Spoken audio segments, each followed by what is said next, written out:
as I say, the first concept I think is intuitive to the observer. That is, stop the money from going to the people who are committing the activity. But did you appreciate that you were moving to a different level? I mean, in the first, when you go to the deterrent mode, because you're starting to affect more than the protester, and you know that, right? In the first scenario, you're saying to the protester, we are going to cut off the money you're using to buy gas for your truck or whatever. And in the second mode, you're saying, we are going to cut off your family's money that they use to buy grocery and pay their rent, so you'd better get out of this protest, right? You're nodding. Well, I'm nodding. I mean, I'm just understand what you're saying. So the question is... And the question is, did you appreciate the significance? Are there other examples where the Department of Finance has used its authority, or the government has used the authority on the instruction or advice of the Department of Finance to have that type of effect, where you're not just trying to stop illegal activity by cutting off the funds that flow to it, but you're trying to deter the illegal activity by getting at the family and the other people who need that money? Well, that's not accurate. We were not definitely... The intent was not to get at the family or to have any, those impact. That was not the focus. The focus was to be able to act quickly, and it had two prong. Like we're thinking, we wanted to stop the flow of funds to fund those illegal activities, and we wanted it to act as a deterrent. So for those people on the Hill or in other border crossings involved in illegal activities, we wanted to dissuade them from continuing their participation. As we said, rapidity. What was important is that one of the key feature was we wanted to act quickly, as we said before. So as quickly as we could freeze, though, the accounts could be frozen, they could be unfrozen as well. And the person that made a decision to stay involved in those criminal activities or illegal activities, it was their decision to stay there. Certainly, are we conscious of the fact that we do not want, of course, we did have questions and we had discussions with the CBA with respect to, court order, like for child support, for example. We certainly said, as you saw in the emergencies order, there is a section that basically indemnifies people from, implementing and doing their best to use their judgment to implement the order and the measures that are there. Certainly, we said the goal was not to punish or prevent, payments of child support. That was not the goal. The goal was to ensure that people that were involved would make a decision to leave. Those funds would have been unfrozen if they had, made that decision very quickly. Right, and I don't know if you followed the evidence before the commission, but apropos the point of the deterrence, that there have been police witnesses who've said they saw your measures work because they heard of people getting calls back from North Battleford or whatever, exactly. Come home, the account's frozen and I can't buy groceries, right? The police saw that as your measures working because they were affecting people who had nothing to do with the protest other than that they were family members. So, and I put it to you that you must have realized that would be one of the effects of freezing the accounts in the way that they were. When we developed the policy, we were focusing on those people involved in illegal activities, and certainly in our daily discussions with the CBA, and we had discussion with the RCMP. Certainly, these issues came to life. That was not the focus of the policy development. We understand that was maybe some people were impacted, but we had discussions in the application to say our focus was certainly on these people involved in the activity. Thank you very much. And Mr. Commissioner, I've used up my time, so I'll pass the podium over to those who want to cross-examine and perhaps pursue some of these issues further.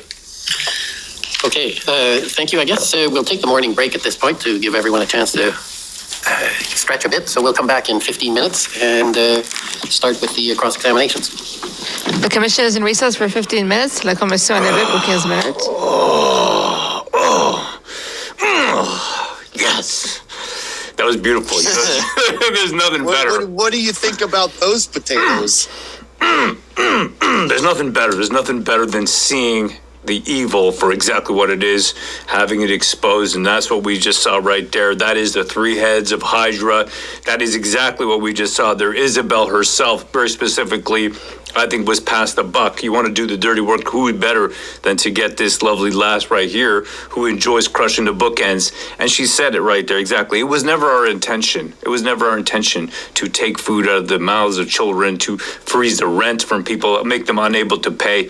And this government lawyer, or this commission counsel, I should say, he's not a government lawyer, he's a commission counsel, Gordon, I think his name is, I got his name sitting over here. Regardless, the fact is this guy actually did his job today and asked that question a few times over, and I'm very thankful for that. First time I've seen commission counsel actually ask questions. Gordon Cameron is his name, Gordon Cameron. First time I've seen commission counsel actually ask relevant questions and hold their feet to the fire.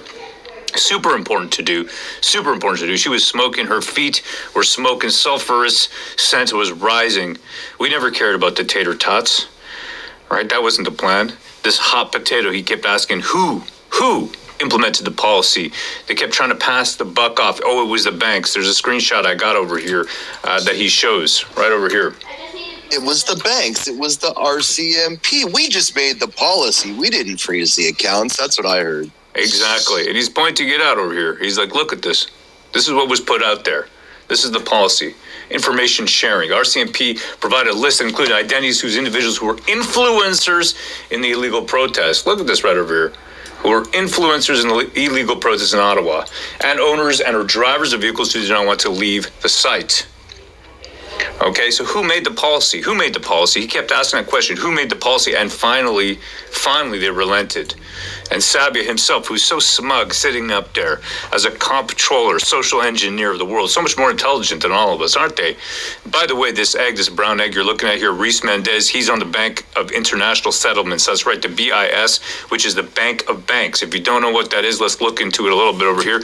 Reese Mendez, BIS. Hey-do.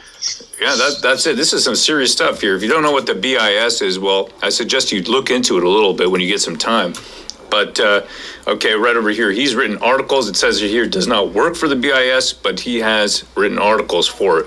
And, that right there to me is a big red flag. These people are some of the sickest, most disturbing, callous individuals there are. I would say cretinous, treasonous people, I would say. Dare I say it? Okay. Now, of course, that remains to be seen in a court of law. But I definitely get the feeling that is the kind of people they are. They have no compunction or qualms about termination of individuals who are simply peacefully protesting. And that's who these three people right here are. Gordon Cameron finally doing the job of the Commission Council to get up and ask some hard, serious questions. I thoroughly enjoyed that. That was the first time that I've seen anything like that. Let me take a look at the chat.